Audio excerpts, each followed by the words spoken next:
Welcome back to the closing plenary session for our December 2024 membership meeting. It's been quite a wonderful day and a half, I think. I haven't been able to see all of the breakout sessions, but the ones that I have seen have really, really been good this year. We will do everything we can to get the videos and other materials for those sessions available on a timely basis. So look forward to seeing announcements about those and sharing them with widely with your colleagues, enjoying the breakouts that you weren't able to attend in person. I think it's really been quite a exciting conference, and I'm delighted that you were able to join us for this. Before moving on to the main part of this, I just want to say a few thank yous. First and foremost, I want to say thanks to all of our presenters and contributors. You really make this conference, and your contributions are important. They're important to your colleagues. They're important to moving the work of the coalition forward. Please join me in thanking all of our presenters.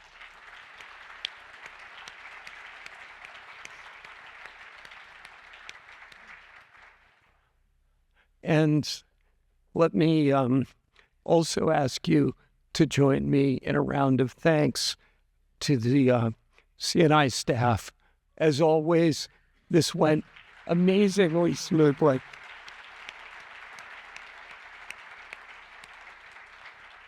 They make it look like magic. I know it's really hard work, but part of the art is making it look like magic. Now, with that, let me move on. This is a great pleasure to be able to introduce our 2024 Paul Evan Peters Award winner. Paul, as you know, or I think you know, was the founding executive director of CNI and a good friend of mine. He served from 1990 till his untimely death in 1996. And after his death, EDUCAUSE, ARL, and CNI decided that we would establish an award in his honor that recognized long-lasting, essential contributions to the agenda of transformative use of network-based information and technology that was such an essential part of Paul's vision. There's a brochure, was a pile of them on the registration table. This stuff is also online on our website that enumerates the previous award winners. They are quite a stellar group, and I would hope that they contain a lot of names that you recognize. For those of you who have been coming to these meetings for a while, you've heard talks from a number of these award winners. This year, we have given the award to Tony Hay. Tony is just one of these amazing people. He is both a physicist and a computer scientist. That's pretty scary right there. If you look at the sweep of his career, he has made important contributions, some of them very much in the forefront, some of them a little bit behind the scenes, to many, many key junctures in the development of current digital infrastructure for high-performance computing and communications, cyber infrastructure, as we talked about yesterday. He's played an he's played an important role in advancing the cause of open access and digital repositories at an institutional level when he was at Southampton. He really was one of the people who made the whole idea of e-science a reality. And I cannot underestimate how important that was. It's also striking to recognize how broad that e-science remit was. So, for example, one of the things he did along the line there was played a key role in establishing the Digital Curation Center in 2004, hosted at the University of Edinburgh. I remember being there at the launch event for that, very proudly representing CNI and thinking how fortunate the UK was and despairing that we would never see a similar thing established in the United States. That was, another one of these little things that Tony took care of along the way. He will tell you about some of his interactions with Jim Gray, some of his work at Microsoft.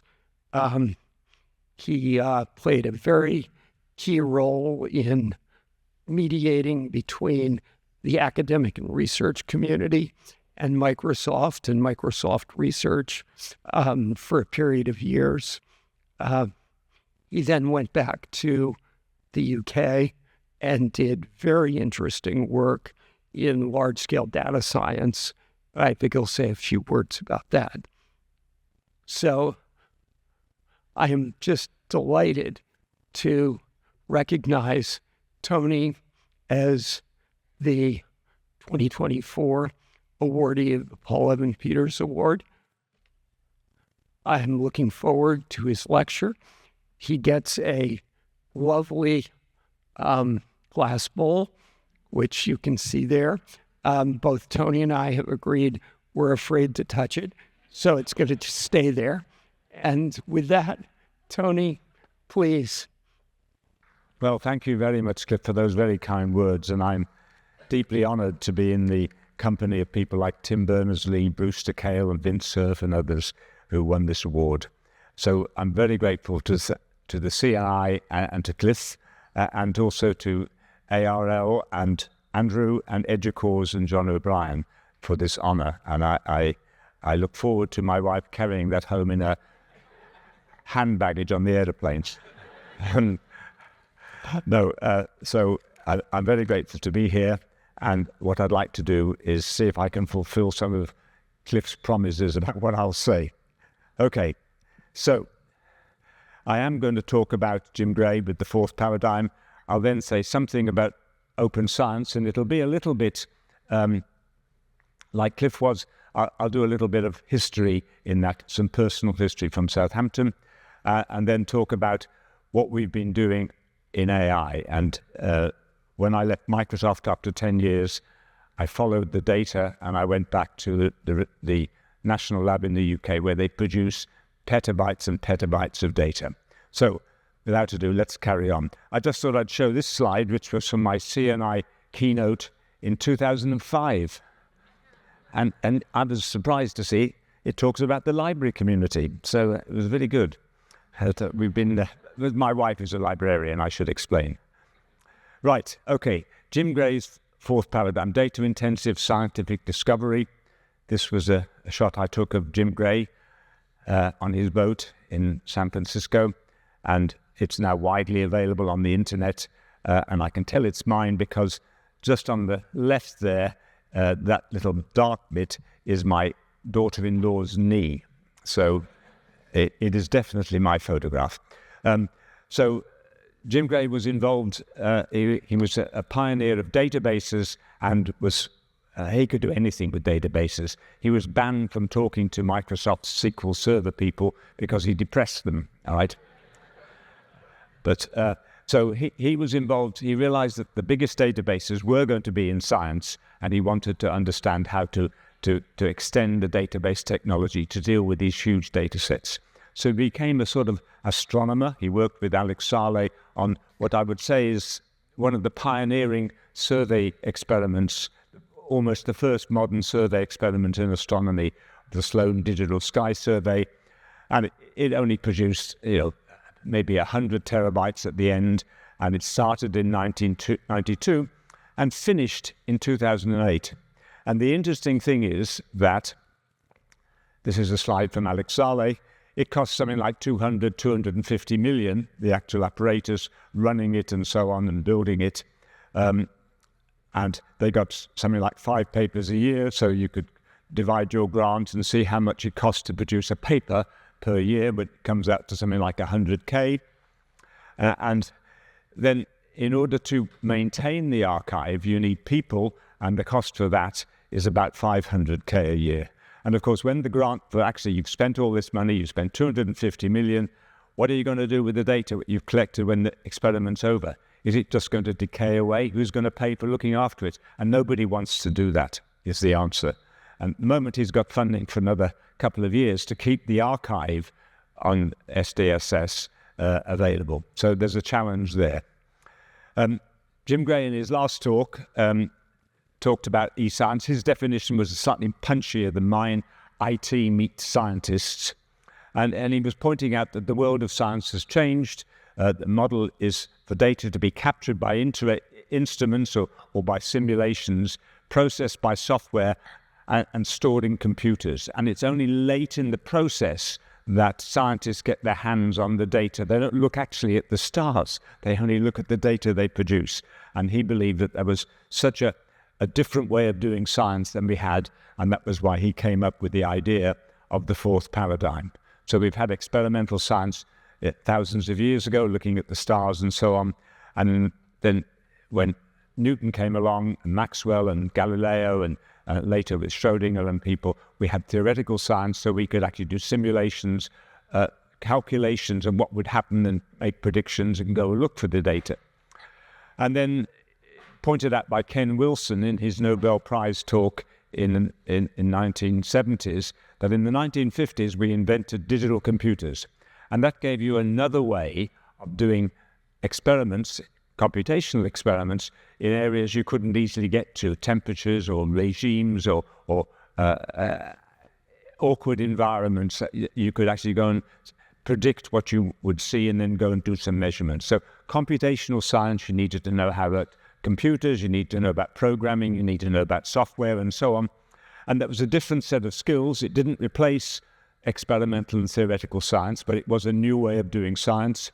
And today, we've seen all the data that we generate, and Jim Gray finds that scientists now are overwhelmed by data sets. Instead of going home with their data from an experiment they've taken at the National Lab with the data on a USB, they have to go home with terabyte disks or send it over a very fast network to get it back to their university. And then what do they do with, how do they store hundreds of terabytes at their university? Is their university able to help them? How do they do that? So lots of different challenges, how you organize the data, how you reorganize it, how you analyze it, visualize it, and so on. And they're a different set of skills than you need to doing computation. And that was the reason Jim felt this was a different paradigm for getting scientific results out. And my definition of e-science, it's the set of technologies that you use to go and do this, to do analysis, data visualization, and so on. And of course, scholarly communication and dissemination. So that's the fourth paradigm. And I just thought I'd give a little skip through the new generation of experiments that have even bigger data than we ever had before. And one of them is a new optical telescope in northern Chile on the Atacama Desert. It's the Vera C. Rubin Observatory, looking at the legacy survey of space and time. And the idea is not just to survey the night sky, but to do it frequently. And so you can look at tonight and then tomorrow, and you can see if anything changed. And if something's changed, you can ask to have it looked at in the radio waves or microwaves or whatever. And so they believe that you will do this every night, generating petabytes of data, and eventually deliver something like 500 petabytes of data. So that is really a large amount of data. And you can see there looking at sort of interesting areas like dark energy and stuff like that. So we all know about the particle physicists. They have their big machine in Geneva, and they are producing in gigantic experiments, colliding two protons, producing all sorts of stuff, and they're looking at just a tiny piece of it, and they have to throw away most of the data because it's too much to take, and so they only keep a small amount, which comes to many petabytes a year per experiment. So lots of data there. And this is those two are fairly esoteric because astronomy and particle physics are not what everybody does, but everybody should be concerned with this. This is the growth in worldwide climate data. The orange bars are computer modeling. The blue are satellite data sets. And the little bits at the bottom are all the other sort of ways of taking data, like buoys in the ocean and things like that. So huge amounts of data projected to rise. And so we will need to know how to manage and analyze and search this data.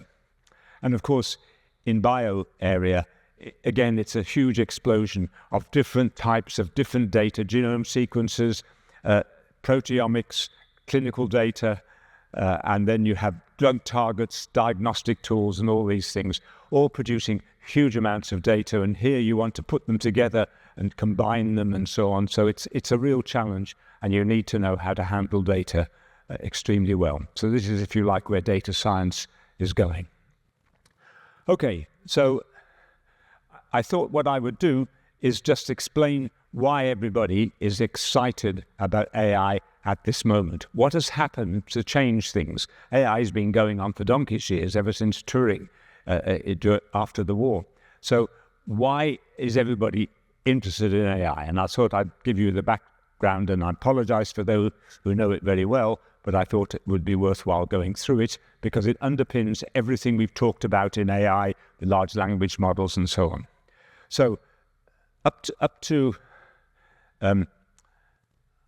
about 12 years ago, there were many machine learning models could be classified as parts of AI. And so I've listed things like Bayesian networks, decision trees, principal component analysis. All these things were part of the toolkit that people used to do machine learning.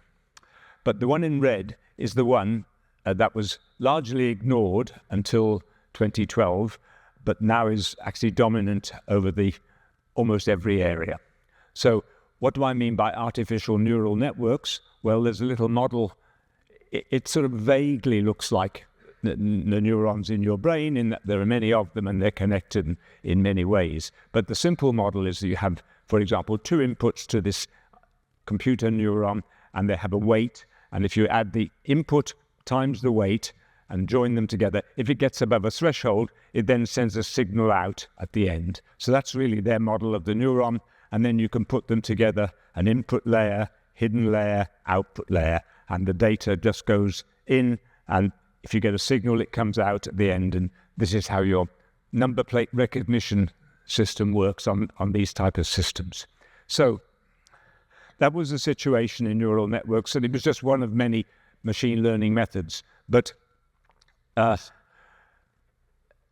in 2012, originally 2017, Fei-Fei Li at Stanford set up the ImageNet competition, and it was basically a huge collection of images on a set of concepts, and it was a competition. So you brought your computer vision system to work on these data sets, and could you actually do better than a human can do? And the answer was no. All right, so this is the database, and so what you were asked to do, can you tell the difference between a dog and a cat? Can you tell the difference between what variety of cat? And so these are the sort of challenges they had, 1,000 categories and 1.2 million images altogether. And they'd been annotated, so you knew what the truth was, the ground truth, for doing the machine learning on. You had to have things you were confident was correct. And so she paid people with Amazon's Mechanical Turk to actually go and manually name what the image was about. And so that was an important component. You had this truth that you knew, and then could you actually go and predict all the ones that you didn't know in this data set? And the answer was that a human did it, was around 5% errors, and the machines that originally started with something like 30% errors, and then went down a few percentage, and then in 2012 it dropped a lot. And that was the year when Geoffrey Hinton, Nobel Prize winner this year, and two of his postdocs put in an award, and they used a multiple layer neural network, and they also used these things called GPUs, graphical processing units that you see in video game sets.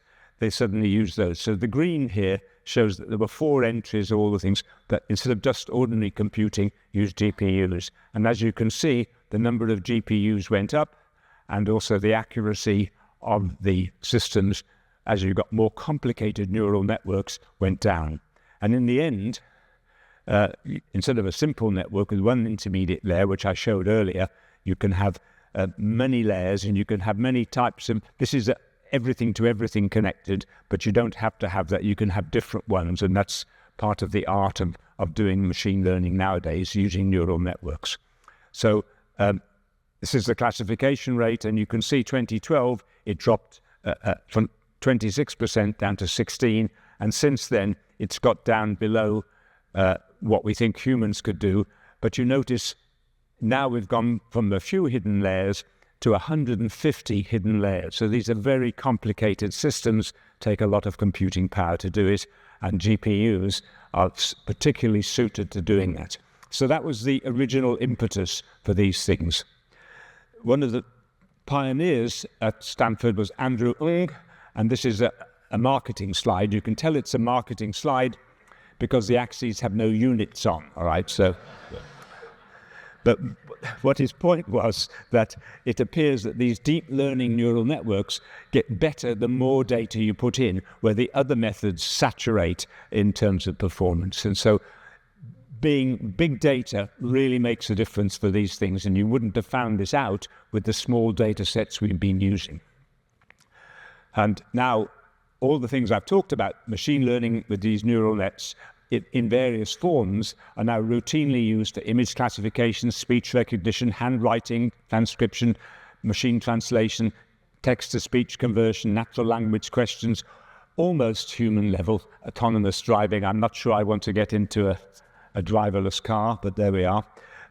They're superhuman Go playing. It's the most complicated game to try and do with a computer. Well, Google's DeepMind subsidiary in the UK produced a machine that could beat the world's best Go player.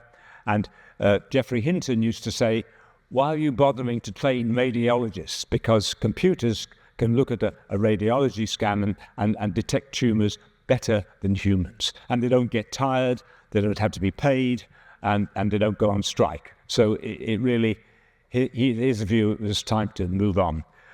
On the right are what I call the hyperscaler companies in the US. So starting with Apple, Microsoft, Amazon, Meta or Facebook, and Apple down the bottom, and there's Microsoft at the top, yes. Okay, so those are the big companies that can afford to do this, and I'll come back to that in a moment.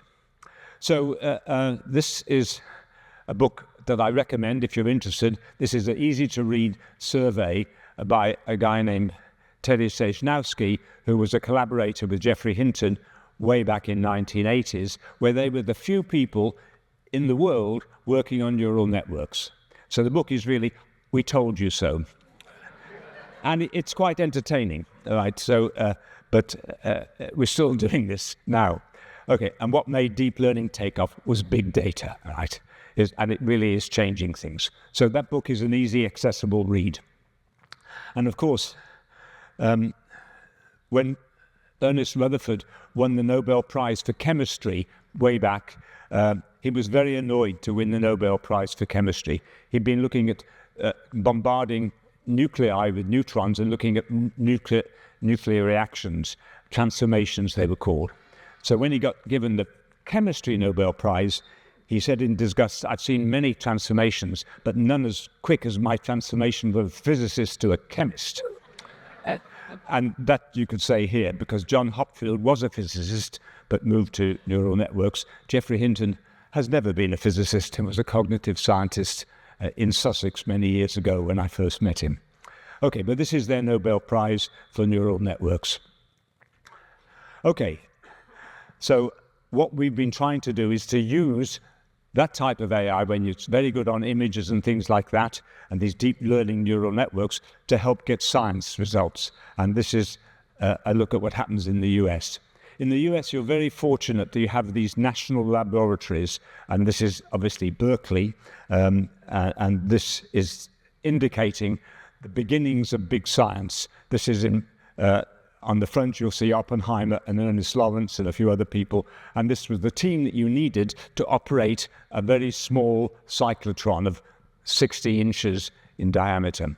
And now gigantic. But that was, you couldn't do it with a man, a professor, a student, and a technician. You needed a large number of people. So science changed in this big area here.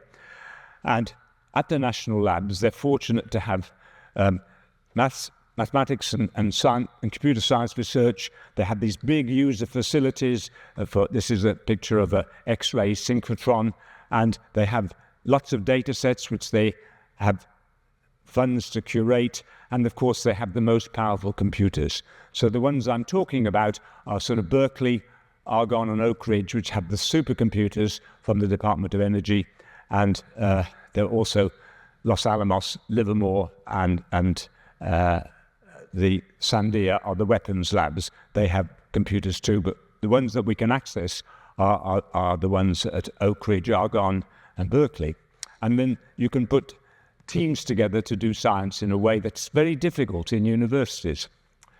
Okay, and they also have the world's fastest computer. This is the Frontier, the first exascale computer, and it's a very large system. I won't go through the statistics. 40 megawatts it takes to run it, and it has 700 petabytes of data storage distributed over the machine. So after leaving Microsoft, I went back to the national lab in the UK, which is this. It's the Rutherford Appleton lab near Oxford in the UK, and it has a number of big facilities just like the US labs do. So it has a synchrotron, it has neutron source, it has lasers, it has particle physics that send data from CERN to our Tier 1 center, which they do more computing, and then they distribute it out to universities.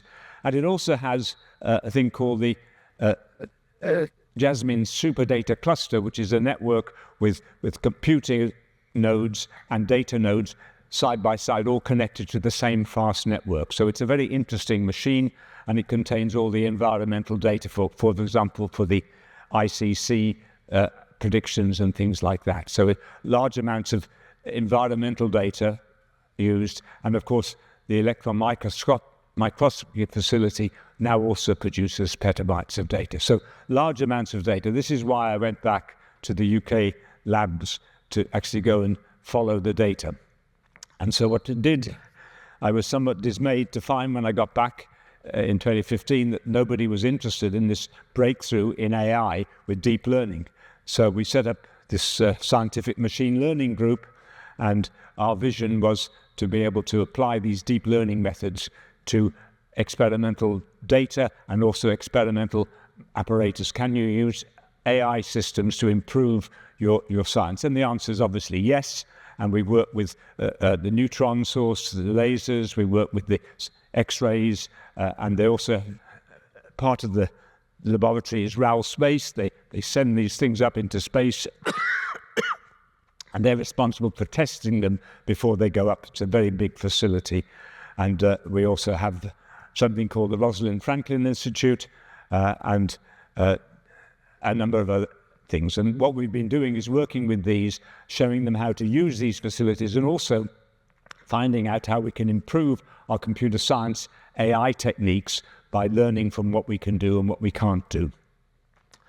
Okay, so that's at least showing you that deep learning is actually making an impact on science, both in the US labs and the UK labs too. I would like to give a little personal history about open access. So it actually, my involvement started way back in 1994, and with some acknowledgements of people here from my department, which is electronics and computer science, and there's also the library, Mark Brown, Pauline Simpson, Wendy Whitefield from the library, and it was a very important collaboration we had in computer science with the library, and it was possible then to get a university-wide institutional repository. How do we do that? Well, I first came across it when Stephen Harned, who was one of the pioneers of, he wrote something called the subversive proposal, which was that everybody should put their paper when they finished it into an institutional repository. You can send it off to whatever journal, but that version was available, and that was, he didn't see why we should pay huge amounts of money to the publishers, which was going up at a faster rate than inflation every year, and he wanted to change the game, and subversive proposal was just that. And then in 1995, my wife was asked if she would help Stephen present his paper at a meeting in Bath, and she and I looked at the slides before she went, and it had all sorts of things like Faustian bargain, and the Faustian bargain that we all do, which was to give all the copyright of the things we've been paid for to do by the government in research grants. We gave all that copyright on the stuff we produced to the publisher, who could then prevent people seeing it unless they paid a lot of money. And that was what his subversive proposal and his Faustian bargain was about. And so that was when we first learned about those, Jesse and I. So I just thought I'd look at this presentation I gave in 2008 to the National Academy of Sciences down the road here. And again, it talks about the transformation of research libraries, so I hope it's relevant still after all these years. And what I was talking about was the crisis in publication. Journal subscriptions are rising faster than library budgets, cancelling subscriptions. You couldn't subscribe to new journals in new fields and all these sort of things. And you had now technologies which made dissemination much easier. Why were you paying so much more? And it was a very curious crisis, because that was evident to people like heads of department, which I was at the time, and also to the library staff. But average staff didn't see this crisis. And so it was difficult to get enthusiasm for doing something about it. But then I became Dean of Engineering, and I had to look at the outputs of 200 faculty, 500 grad students and postdocs. And what I was supposed to do was take all their papers and put them in a book, and this is what they published last year. And that would take a huge amount of time, especially as the university could no longer provide access to all the journals they published in. So it would have been a major effort. And every year I got a letter from the library saying, which journals do you want to cancel? All right, that was my interaction with the library. So that was when I declared we had to have repositories where we put all the papers, not only full text versions, but also grey literature, workshop papers, all these things should be in. It's the intellectual output of the university. We should be proud of it. We should actually make it available. And this is where we started doing our repository work. And then there's an interesting character who may not be known to many of you. His name is Rob Tansley. Now, he was an undergraduate at my department. He did a PhD there and did a one-year postdoc where he wrote ePrints, which was the first repository software which was open source. Anybody could take it and do set up a repository for their paper outputs. And so what is not so well known, Rob then took a job with Hewlett-Packard and went to MIT, and having done his practice route on ePrints, he then wrote DSpace. So DSpace and ePrints were both written by the same person. This is ePrints, and that's widely used in Europe and the UK and other places around the world. And this is DSpace, which is also used widely in the US and also other places around the world. But they were both written by Rob Tansley.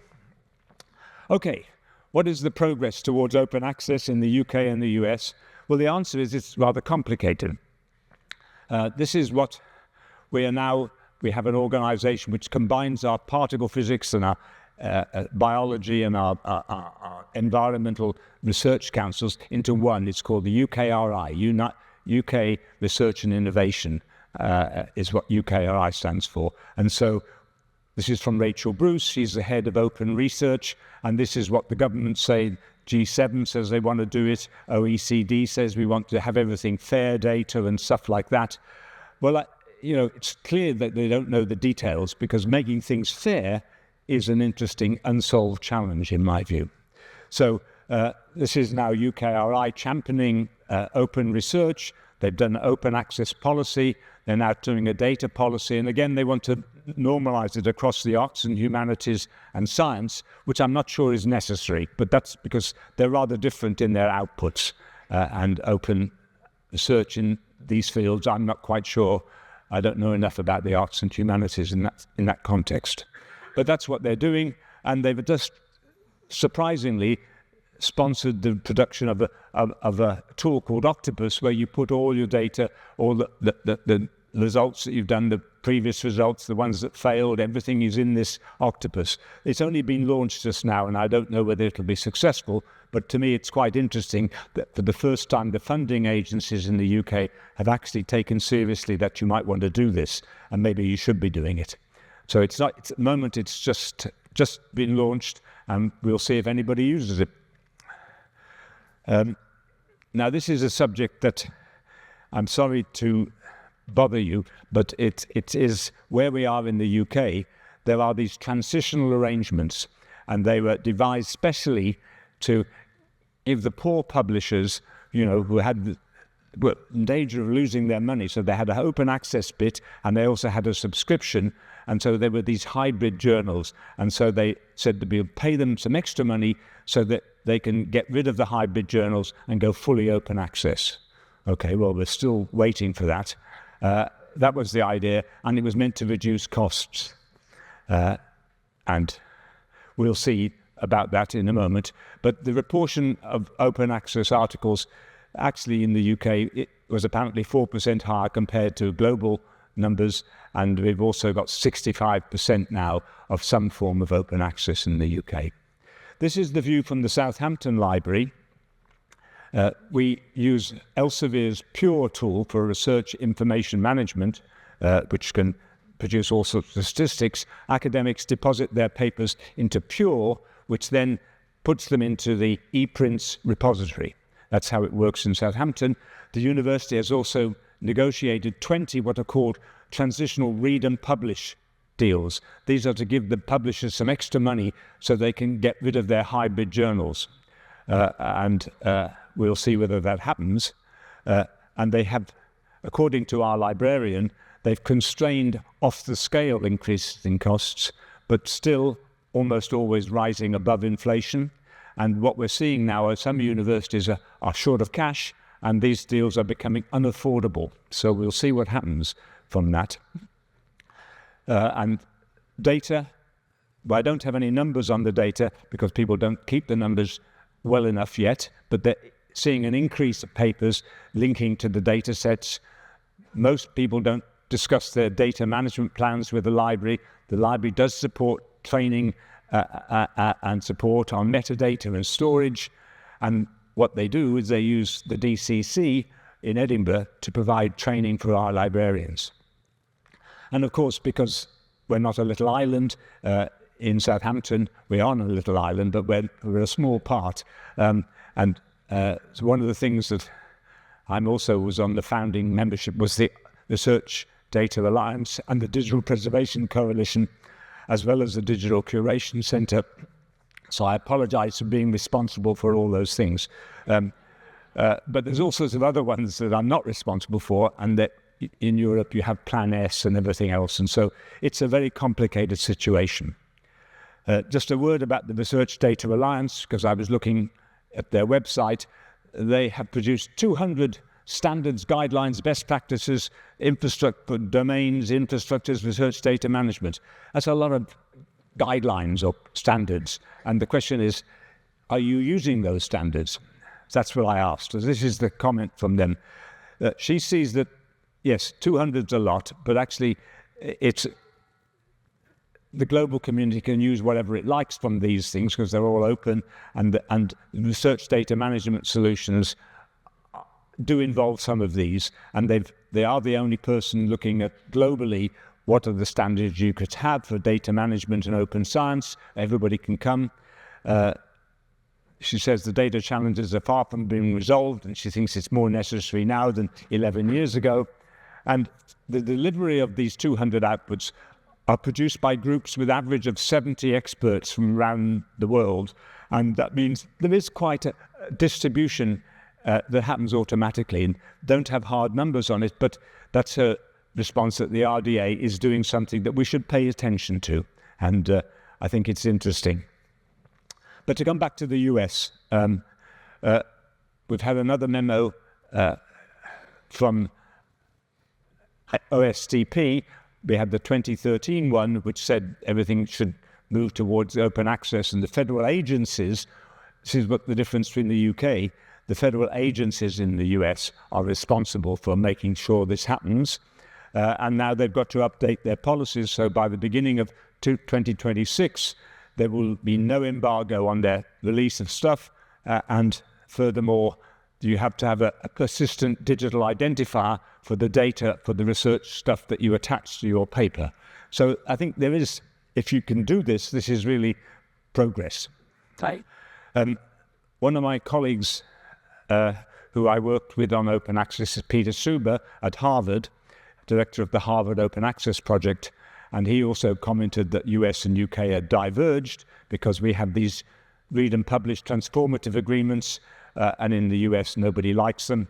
And now the OSTP memo, Nelson memo he called it, requires all the have a OA policy by the end of 2025.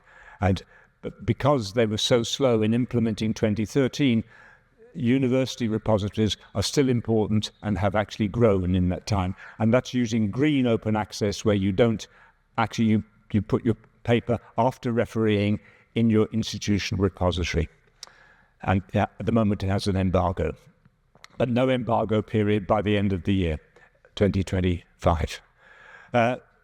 So he thinks read and publish agreements don't solve the problem. The prices are rising and charges opaque. Harvard has pioneered what he calls a rights retention open access policy, and that means that you keep your copyright. You don't do this Faustian bargain and give it to the publishers. You keep it and you publish. And that's what happens if you're a government employee. You're not allowed to give your copyright away. And so it seems to me the only way, I can't really see the publishers giving up very lucrative hybrid journals for a very long time. So it seems to me that a rights retention policy is really the best possible way we could go, and that I agree with Peter on that. And he gave me a list of the universities worldwide that either are using the Harvard rights retention policy or something similar, and that's something you might like to have a look at. Last words on this. What are the agencies doing? Well, there's PubMed Central. These are the guys who started it all at NIH with their insisting that people who got NIH grants had to deliver their papers into PubMed Central full text, and they also linked to their enormous databases, GenMet and all these other things. So they're a really good example, but not everybody has the budget of the National Library of Medicine. So we're in a much more impoverished situation. How can we make it happen? Well, DOE Pages is what NSF and DOE are going to use, and their new version, which they've just produced, will include the elimination of any embargo period and will give you immediate access to the scientific data and use persistent identifiers. So they've delivered a plan that will actually meet the Nelson memo, and they're competitive, therefore, with the NIH's PubMed Central service, and it's working with NSF. NSF now, in their NSF PAR, also now tries to include metadata and links for data software. That's what OSTI's been doing for some time. So that's a real step on the road towards open science. And it's also collaborating with the Department of Defense. So there is some progress, but it's a complicated situation. And I can now see why I stopped looking at it 10 years ago. Okay, and what is everybody interested now? It's foundation models, large language models, and so on. So I'll say a little bit about that. So there used to be a field called natural language processing, all right? Text is sequential, and can you predict what the next word's going to be, and can you have translations and all these things? So that was a big industry, and when these deep neural networks came along, I showed ones that just had an image and an output, but you can also put the output into the image again and keep doing these recurrent neural networks, and that was used to do natural language processing. And they now have these neural networks, but they've made progress, and they've replaced the current neural networks by various things, but the latest thing are these transformer networks, which were actually discovered by Google. And what it's mean is that natural language processing has sort of evolved into just straightforward deep neural networks. And the foundation models, the idea is you train a system on here it's data, text, images, speech, structured data, signals, and so on. And you train this system for many weeks on a large-scale computer. By large-scale computer, I mean something like the thing you saw, Frontier, which has tens of thousands of GPUs in that system. So it's a very good system, yes, for doing supercomputing, but it can also do AI. And that's where HPC and AI have converged. And so this is the system. You get this foundation model, and then you can specialize it down to particular tasks. And I've seen that in some of the presentations today, and I've been very impressed by some of the achievements that people have done.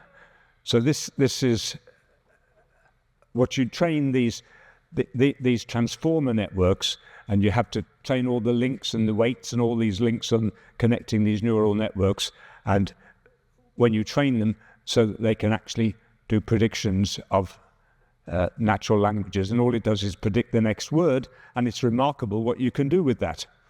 These foundation models certainly can summarize extremely well, and they can read and extract information from millions of papers far quicker than we could. They can synthesize, they can combine information from multiple sources, they can generate plans, and in principle solve logic problems like experimental protocols, they can do simple software, and so on. And with additional research, it's possible that they can generate hypotheses, then you can do the experiment, and then you can do another experiment. And so it really has the potential, if we can realize this vision, of revolutionizing how we do science. And you can imagine, therefore, you have your scientist and a full-time AI assistant who never goes to sleep, never forgets anything, and can read anything while you're asleep, and all these things. This is the sort of vision of J.C.R. Licklider, the guy who had the idea for the internet, the ARPANET in those days, in that he thought man-computer symbiosis. And so this is, if you like, not having R2-D2 speaking his mind. This is actually, you could ask questions and you could have a dialogue with your assistant, but it wasn't independent thought in the sense of the science fiction. So lots of opportunities there. What's the difference between a foundation model and a large language model? Well, this is the answer from Microsoft Copilot, all right? So I'll give you an example. Foundation models are general purpose and adaptable to a wide range of applications, such as conversational AIs, trained on books, articles, images, data, websites. The ones that you get from the companies, you don't actually know all the information they've trained them on. You may be worried they've stolen your copyright, as I learnt in one of the talks at this meeting.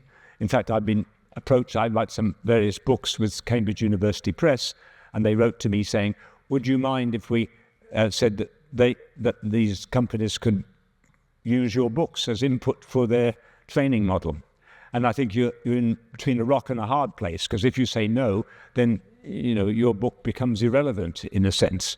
And that's what I suspect the New York Times will find in their court case. Anyway, and what it says about large language models specifically trained for language-related tasks such as text generation, translation, etc. So they're just a variety, and it goes up.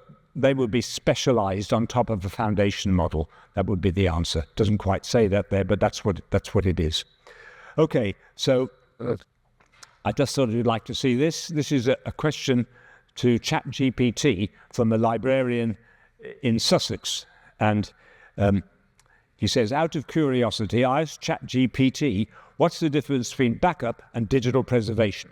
It came up with this analogy. Think of digital data like a rare and valuable book in the library. A backup is like making photocopies of that book regularly, and so on. It assures you, but if it's damaged, you have a copy and so on. On the other hand, digital preservation is like being an archivist responsible for ensuring the book's survival and accessibility for generations. You're not just making copies, you're taking special measures to protect it and so on. And he says, in IT terms, backups are about data recovery in the short term, while digital preservation is about data stewardship and ensuring its availability and usability over the long term, even in a changing technological landscape. That's a pretty impressive set of answers to that question. And Adam asked if it was a quote or something it made up, digital data like a rare and valuable book and so on. ChatGPT said, I created the analogy provided in my previous response to help explain the difference between backup and digital preservation. It is not a direct quote from a specific source, but rather a conceptual explanation based on common understanding. And I think that's enormously impressive, but there you are. I liked his common understanding. Okay. One of my pet concerns is that Satya Nadella, the CEO of Microsoft, who I used to work for, hauled in his head of research, Peter Lee, and said, why am I having to pay these 100 or so people in OpenAI large sums of money to do ChatGPT when I've got 2,000 researchers in your division? Why can't they do it? And it, of course, took him some time to figure out an answer to that. But at least part of the answer is, well, you never gave $1 billion worth of computing to Microsoft Research. It's a huge amount of money. It's not something you or I could do, or your university or whatever. It's just a gigantic amount. They've now given them 13 billion. But Microsoft Research, I believe, if they'd given them $1 billion, still wouldn't have done it. You need a leader. You need to actually have some clear vision, and I think that would have been difficult. So I'm not sure they'd have done it, but at least part of the answer is you didn't give them $1 billion worth of computing.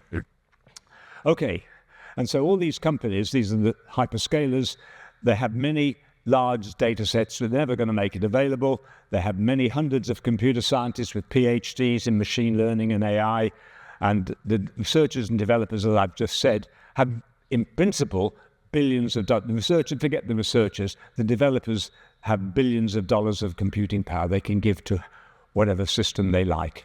And so they can do fine up foundation models, large language models, all these things which require a lot of training on very expensive computers. And at the moment, that's the big thing, that the academics, whose job should be to go and try and see if you can reproduce those results. What happens if you use this instead of that and do all sorts of crazy things? That's what academics are supposed to do. You can't do it. They can give you a thing which you can then specialize, but you have no idea what it was fully trained on, whether it was trained on things which were purely factual, things that were, what are they called? Alternative facts. You don't know what they've been trained on. And so it would be nice to do experiments, but it's very difficult for me to see how you can do that, even though there is a proposal to build a national AI research resource. I think it'll be difficult to get to this scale. Okay, just to show you can do something, because you have these wonderful national labs from the Department of Energy with these wonderful resources with computers and people. And this is something they've done at Oak Ridge, ORNL, foundation models at Oak Ridge. So they've trained this foundation model on 200 million abstracts and full texts of scientific text. And they have then tried to build a foundation model. They've optimized large language model training to Frontier. They've trained a whole preset of things, and they've actually demonstrated you can use it to do some scientific tasks. It's very much a beginning, but it is possible that they could have done something, all right? And I think it's a challenge that we need to see if we can help them, because they have these computers. Actually, you can get time on them. Whether you can get weeks on them is rather unlikely, I suspect, but, you know, collaborate with them, and you can. And I think it's a very exciting time. Okay, let me conclude. A transformation of scientific research from all this thing. I'm sorry I can't talk about the arts and humanities, but this is, I did say, open science, not open scholarship or open research.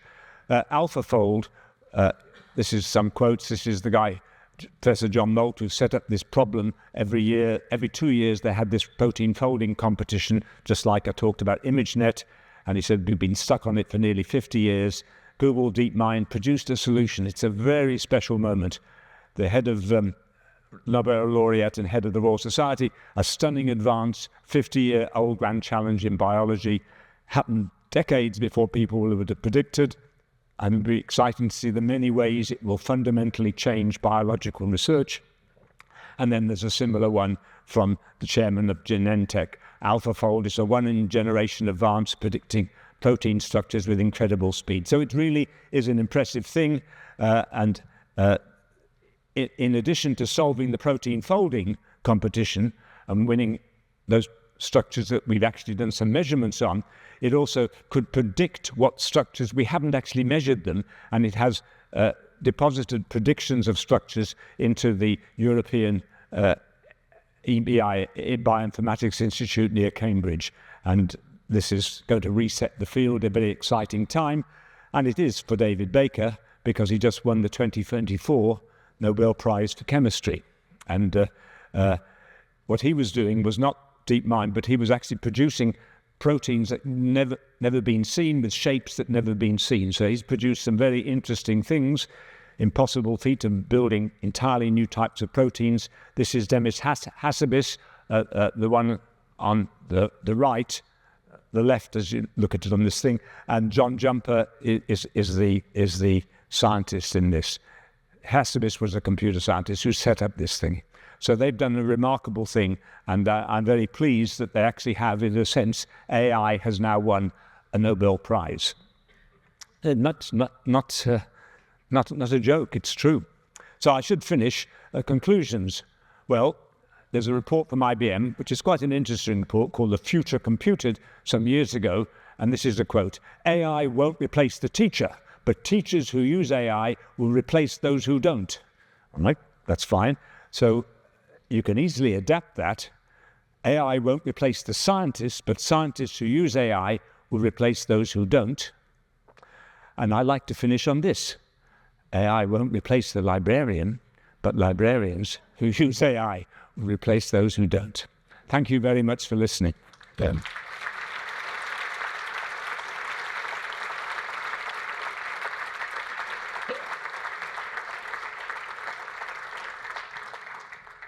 I think there's time for a few questions, if people want. I usually stun people into silence. And this is, after all, the suitcase talk. Right. Excuse me, one question here. Oh. Sorry. So AI has been seen as a great productivity enhancer over the years. At this moment, it feels to me, at least, it's like we have a hammer and everything looks like a nail. I wonder, in your view, are there areas that are a lot more productivity-wise, a lot more profitable to focus on, instead of trying to use AI on everything that we can think of? Okay. I think I would phrase it slightly differently. I think these neural networks can do things that we couldn't do before, and they're remarkable, and they have a lot of applications. But I do agree with you that it isn't the be-all and end-all. Previously, people have tried doing AI systems, using agent-based systems, little agents talking to each other. And so you can imagine a system which includes both agents and deep learning as appropriate. And I do believe that we'll be able to make some remarkable advances in science, but also I think it will actually have a big impact on some of the jobs in industry, which actually are going to affect people's lives. So it's a real time of turbulence, and I don't think the answer's there yet. But as you see, as I learned in the talks, it's sort of changing day by day because people are finding out new capabilities and things like that. So we'll see what happens, but I don't believe we got to the end yet. No, indeed. Okay, I think we should let people go. Thank you. That was a wonderful tour through an amazing amount of material. And thank you for giving us a lot more to think about. With that, it is just left to me to wish you happy holidays, a good new year, safe journey home. I hope to see many of you in the spring in Milwaukee, if not before, and we are adjourned. Thank you.